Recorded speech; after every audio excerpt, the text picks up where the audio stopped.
Salam hangat pada malam hari ini. Ya, kembali saya buat video terbaru untuk menyampaikan beberapa hal supaya setiap peristiwa yang kami alami tetap diketahui oleh segenap teman-teman di media sosial maupun siapapun yang menonton video yang kami buat. Dan pada saat ini kami kembali untuk menyampaikan beberapa informasi ya, dan juga ungkapan perasaan di saat orang-orang tidak bersedia untuk menjadi tempat curhat bagi kami, di mana oleh karena beratnya masalah yang kami hadapi, maka sebagian besar orang-orang memilih untuk tidak mau repot menerima curahan hati kami. Barangkali dalam pandangan mereka masalah kami cukup sulit untuk diselesaikan dan dipecahkan. Oleh sebab itu, mohon maaf jika kami seolah-olah mencurahkan semuanya melalui media sosial dengan kami membuat video seperti saat ini. Dan saya percaya bahwa di luar sana ada banyak orang-orang yang berhati baik, yang juga memahami perasaan kami dan yang bersedia untuk memberi solusi, dan yang tidak membatasi diri untuk membantu kami. Dan yang pertama sekali, sejak saya membuat video terakhir ketika saya menayangkan semua bagian-bagian rumah saya di malam hari, dan saya menunjukkan hampir keseluruhan lingkungan rumah saya dan bagian-bagiannya, dan saya sengaja melakukannya supaya ada sinkronisasi dengan laporan saya ya, untuk juga mempermudah petugas nanti untuk menelusuri, karena sampai saat ini proses sedang dalam tahap menunggu untuk dilanjutkan. Dan oleh karena kebetulan saya secara pribadi dan keluarga mempunyai rencana untuk melaksanakan syukuran atas kelahiran anak kami yang kedua, maka saya berpikir bahwa saya mencoba untuk menenangkan, untuk tidak membuat video dan status, dan juga sekaligus memastikan bahwa apakah para pelaku ini menunjukkan itikat baik untuk bertobat atau berhenti melakukan tindakan jahat mereka kepada kami. Dan ternyata sampai pada hari ini mereka terus bertindak ya.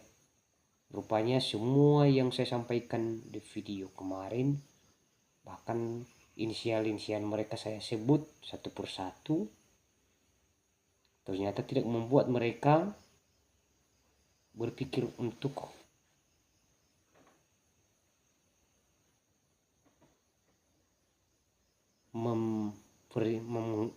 mempertimbangkan semua tindakan mereka kepada kami. Ya, artinya di sini saya simpulkan bahwa mereka ini benar-benar sudah tidak bisa bertobat lagi, sudah tidak bisa menghentikan tindakan jahat mereka kepada kami, karena kalau saya duga alasan mereka adalah mereka kecanduan, ya, kecanduan atas tindakan mereka tersebut sebagai bentuk kesenangan bagi mereka. Ya, mungkin dalam pikiran mereka dengan memperlakukan kami terus-menerus sebagai objek untuk dihipnotis, dilecehkan, dan dianiaya. Setelah dihipnotis tidak bisa melawan, maka bagi mereka hal itu sudah sangat menyenangkan, dan mereka seolah merasa bahagia, sukses atau berhasil melakukannya. Nah, di saat itu juga kami disugesti untuk melupakan semuanya, sehingga lebih sering kami lupa akan segala yang mereka lakukan. Ya, kadang-kadang saya memarahi istri saya karena tidak bisa berusaha untuk mengingat kembali. Dan saya terus berupaya dan berjuang supaya istri saya dapat mengingat kembali semua yang telah dilakukan padanya, termasuk tindakan-tindakan yang merugikan kami sekeluarga. Karena ini sangat penting nanti suatu saat untuk melanjutkan proses laporan saya di Polres Nias. Yang kedua,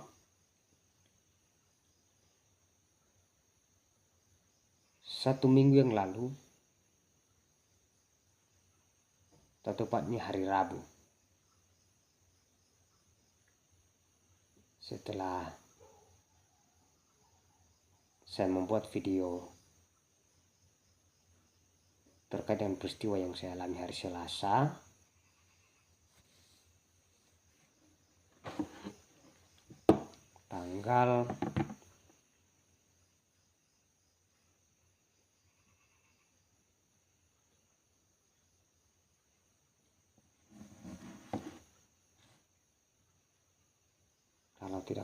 tanggal 2, hari Selasa tanggal 2, iya, tanggal 1 Oktober malam hari, saya membuat video di mana pada siang hari Selasa saya diserang di rumah saya sendiri, dan pada malam harinya dilanjutkan lagi ketika pelaku sedang bersenang-senang di kafe di rumah otak pelaku ini. Pelaku utama mencoba memancing saya, dan pada saat itu mereka meneror saya dengan media sosial yang dihubungkan melalui handphone, dan situ ada banyak sekali yang terlibat, yang suara mereka saya kenal, dan mencecar saya dengan berbagai macam pertanyaan. Namun saya meminta mereka untuk menggabungkan saya dengan medsos itu, tapi mereka tidak bersedia oleh karena otak pelaku ini berusaha untuk mencegah supaya jangan sampai saya digabungkan, karena menurutnya itu berbahaya, ya. Jadi saya sempat berkali-kali menyebut bahwa mereka itu adalah pengecut yang hanya bisa berkor-kor di medsos, ya, medsos yang saya tidak tahu grup apa, media sosial apa, aplikasi apa, saya tidak tahu, ya. Jadi saya selalu meminta supaya gabungkan saya jika seandainya mereka itu manusia yang memiliki jati diri, tapi oleh karena mereka mungkin takut ketahuan jati diri mereka dan identitas, ya, maka mereka hanya mampu untuk berkoar-koar di media sosial. Buktinya ketika nanti saya berjumpa di beberapa tempat, baik itu di tempat saya bekerja, mereka yang terdengar suaranya itu diam dan tidak berani untuk membicarakan tentang apa yang mereka bicarakan di media sosial. Bahkan menunggu saya untuk memulai. Betul, karena saya menganggap bahwa ya mungkin mereka siluman, titisan iblis, ya, jadi saya tidak perlu memulai dari diri saya sendiri. Kalau mereka manusia, barangkali mereka akan memulai dan menyatakan bahwa mereka lah yang berada di media sosial itu, ya, di grup media sosial. Yang berikutnya, hari Rabu saya bekerja di kandang ayam saya, dan di situ kami didatangi oleh para pelaku lagi, di mana yang paling duluan untuk didatangi adalah istri saya. Selalu sasaran mereka adalah istri saya. Istri saya yang berada di rumah mungkin lengah, entah bagaimana cara mereka masuk, saya kurang tahu kemarin itu, sehingga mereka masuk sampai ke kandang ayam saya di belakang rumah. Ya, saya yang hanya memakai celana tanpa baju sedang bekerja sudah kotor dengan lumpur, dan salah seorang pelaku yang sampai ke sana menganiaya saya sambil mengancam. Dan beberapa pelaku, termasuk terutama yang paling setengah gila ini adalah pelaku utama inisial SF, berada di luar kandang sambil memegang handphone, di mana handphone itu terhubung dengan pelaku-pelaku lain yang juga ikut menghipnotis saya. Akhirnya saya tidak tahu ketika saya dianiaya, ketika sudah sadar, pelakunya sudah masuk lagi ke dalam rumah dan saya dengar teriakan istri saya. Tapi begitu saya mengambil pisau untuk masuk ke dalam rumah, saya tiba-tiba kena hipnotis dan akhirnya tidak bisa melawan. Berjalan pun tidak bisa. Mungkin mereka pakai sugesti untuk diam dan tidak bergerak. Akhirnya saya hanya bisa berteriak, dan saya tidak tahu bagaimana cara mereka untuk keluar. Sampai kembalinya saya dari sana, saya seolah-olah tidak tahu bahwa sudah terjadi sesuatu. Mungkin saya sudah disugesti untuk melupakan semuanya, sehingga saya lupa. Kemudian pada hari Kamis saya diserang lagi. Ya, sekembalinya saya dari sebuah desa untuk melihat sebuah jalan yang baru dibangun dan mencari papan mereknya. Ternyata papan merek saya tidak temukan. Ya, menurut informasi dari beberapa masyarakat bahwa jalan itu adalah jalan provinsi, tapi tidak diketahui persis karena papan mereknya tidak ada. Begitu sampai di rumah, saya diserang lagi. dan di situ beberapa orang masuk ke dalam rumah ini, dan terutama yang mengendalikan adalah SF, selalu SF ya. Orang ini barangkali antara gelisah dan mencoba untuk nekat demi untuk menutupi aib dan boroknya. Ini itu tujuannya. Karena terakhir-terakhir ini saya terus menyuarakan untuk mengaudit kembali dugaan korupsi dana desa dan ADD yang dilakukan bertahun-tahun sebelum ini. Dan pada hari Kamis itu bukan cuma saya yang jadi sasaran, tapi istri saya juga, dimana dia diperlakukan tidak baik, dan akhirnya para pelaku setelah saya maki-maki keluar dari rumah, dan di dalam handphone saya dengar-dengar ada suara-suara yang saya kenal, termasuk suara seorang hamba Tuhan yang juga jadi pemimpin jemaat saya. Saya juga tidak habis pikir dengan orang ini bagaimana, juga selalu ikut di dalam itu. Ya, katanya untuk membantu kami. Membantu kami bagaimana?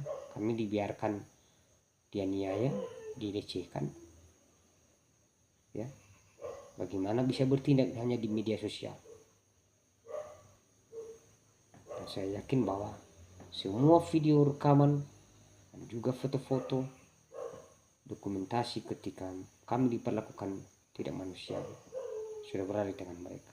Ini nanti akan saya perjuangkan untuk dibongkar oleh oleh petugas di kepolisian. Saya sangat berharap untuk itu ke depan, karena ini sangat merugikan kami, mengganggu psikologi kami, ya, mengganggu psikis kami, kejiwaan kami, dimana kami tidak tahu gimana cara melawan lagi ketika sudah terkena efek hipnotis.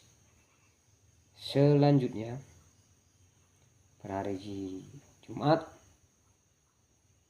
ketika saya kebetulan berada di rumah saudara saya, lewatlah pelaku utama yang menjadi SF ini. Lalu ketika saya menyerukan atau meneriakan julukan-julukan yang saya gunakan, ya, yang dalam aslinya itu horor.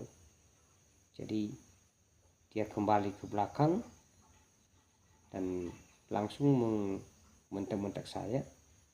Lalu saya juga melawannya hingga sempat dihipnotis olehnya, dan orang-orang menyaksikan, kemudian menyampaikan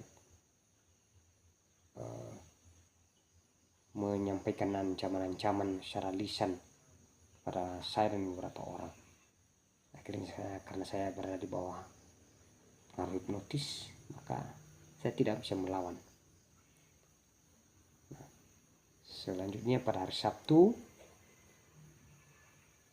yang lalu, tanggal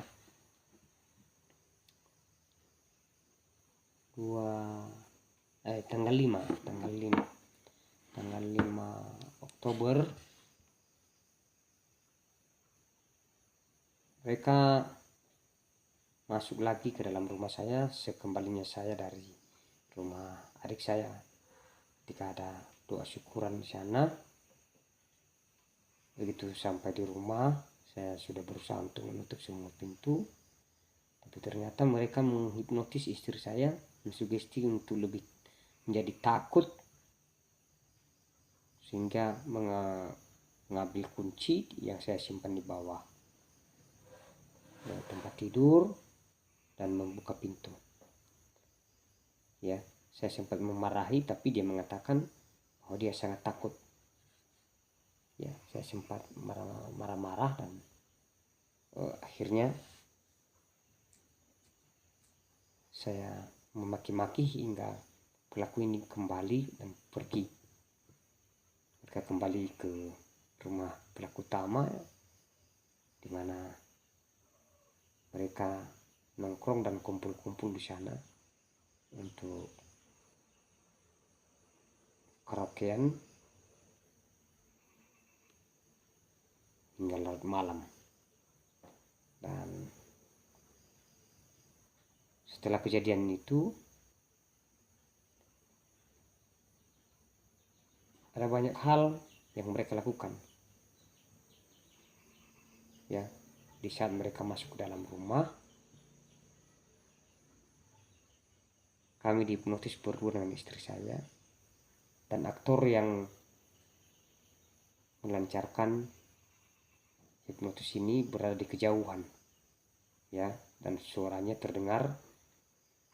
Ya, satu orang itu pendamping desa berinisial MT, dan satu orang wanita yang dulunya adalah senior saya di kampus, ya, berinisial S. Ya, berinisial S. Ya, punya jabatan di sebuah badan sebagai kepala bidang. Ya, ikut juga terdengar suaranya mengsugesti istri saya supaya semakin takut, sehingga istri saya semakin takut. Akhirnya saya juga yang sudah terkena efek hipnotis tidak bisa melawan,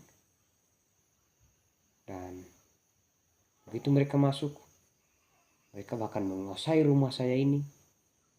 Mereka ke belakang dan saya mendengar mereka membunuh satu dari ternak saya, yaitu satu ekor anak ayam. Ya, dan merusak kandang ayam dari bambu untuk mereka lewati keluar. Seterusnya pada hari Senin saya ke sekolah dan melaksanakan tugas sebagai guru piket harian. Ternyata pelaku yang juga satu tempat kerja dengan saya berusaha untuk mengincar tempat minum saya untuk menuangkan jenis cairan yang sudah sangat sering mereka lakukan. Ya, sudah sangat sering mereka tuang dalam minuman saya. Ya, ada katanya itu adalah sejenis obat terlarang, dan ada juga ya sesuatu zat yang tujuannya supaya isi hati saya, pikiran saya bisa mereka tahu, bisa mereka ketahui. Saya juga kurang tahu gimana cara kerjanya itu. Kemudian datanglah teman-teman guru yang lain dan mencegah supaya jangan sampai. Ya, saya berterima kasih kepada teman-teman guru yang membantu saya. Dan saya dengar di dalam handphone itu terdengar suara pelaku utama berinisial SF yang masih terus getol untuk mengincar saya, untuk mencari cara bagaimana saya bisa tunduk dan lengah dan mengalah. Saya bersikeras untuk tetap melawan. Mereka pakai modus meminta perdamaian, tapi saya tidak mudah percaya dengan itu, karena mereka adalah orang-orang yang telah diperalat oleh iblis, sehingga mereka mudah berbohong. Hingga pada akhirnya pada hari Selasa semalam saya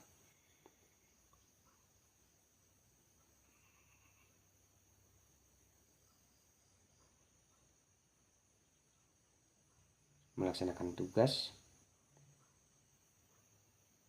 dan seperti biasanya saya pulang.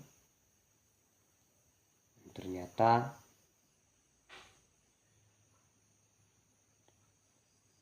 sebelum saya pulang ini, saya berada di dalam kelas. Salah seorang siswa saya diutus untuk menuangkan sesuatu di minuman saya, ya, yang disuruh oleh pelaku ini berinisial FM. Itu sesama saya guru. Memang di sekolah ini ada beberapa oknum guru yang tidak senang dengan saya, termasuk juga seorang lagi yang berinisial D, ya, udah cukup lama ini, ya, hanya karena berbeda pendapat di bidang kepramukaan, maka juga ikutan tidak senang dengan saya. Pimpinan saya di sekolah, ya, sedang menunggu saya untuk memulai mengajaknya bicara.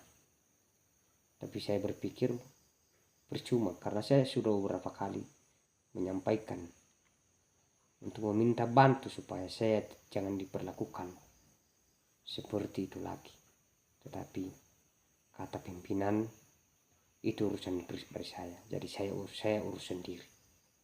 Maka oleh karena itu semua sia-sia ketika saya mencoba untuk menyampaikan keluhan, karena dianggap biasa, ya, dan dianggap pantas saya dapatkan perlakuan-perlakuan seperti itu di tempat saya kerja di sekolah, ya. Dan pada hari ini Rabu, saya sedang bekerja di belakang rumah untuk membersihkan lingkungan kandang ayam dan sekaligus mulai untuk menggali kolam ikan, ya, dan menimbun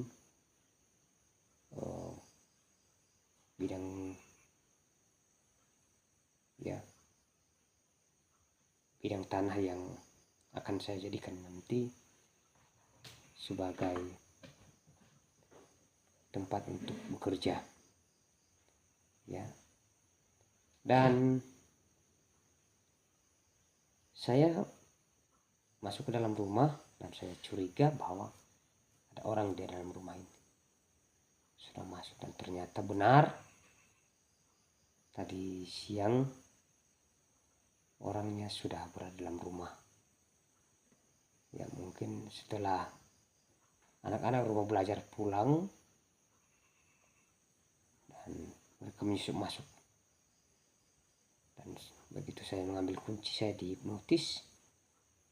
Ternyata orang yang masuk ke dalam rumah ini adalah pelaku yang berinisial H, yang mana dia nekat untuk melakukan tindakan-tindakan jahat terhadap kami, terutama sasaran mereka adalah istri saya. Dan saya masih merasakan bekas penganiayaan masih terasa di tangan saya. Ya, benar-benar saya tidak ketahui ketika sudah dihipnotis. Dan akhirnya ketika saya sudah sadar, maka saya tidak ingat semua. Saya berusaha mengingat kembali sampai detik ini dengan menanyakan istri saya. Ternyata istri saya benar-benar tidak tahu, ya, mengaku tidak ada orang masuk ke dalam rumah ini. Baik, itu saja untuk saat ini, dan saya mohon maaf jika seandainya ada yang tidak berkenan dari penyampaian saya. Semoga suatu saat nanti saya akan temukan solusi, terutama kepada para pelaku yang tidak mau berhenti dan bertobat untuk melakukan kejahatan kepada kami. Saya paham betul bagaimana perasaan dari seorang pelaku utama yang terus saya kritisi tentang dugaan korupsi yang dia lakukannya. Dan saya sudah beberapa kali memberikan perlawanan secara kata-kata. Ternyata orang ini merasa kebal hukum, ya, menurutnya bahwa penegak hukum itu tidak ada apa-apanya dan tidak akan bisa ditangkap katanya. Artinya dia tidak bisa tersentuh hukum, sangat yakin, ya, karena dia memiliki hipnotis, kemudian memiliki uang, dan juga memiliki media. Baik, suatu saat kita akan ketemu. Semoga yang Anda katakan benar. Itu selalu saya sampaikan kepada para pelaku ini. Dan saya mencoba untuk diam dulu, karena pada saat nanti akan ada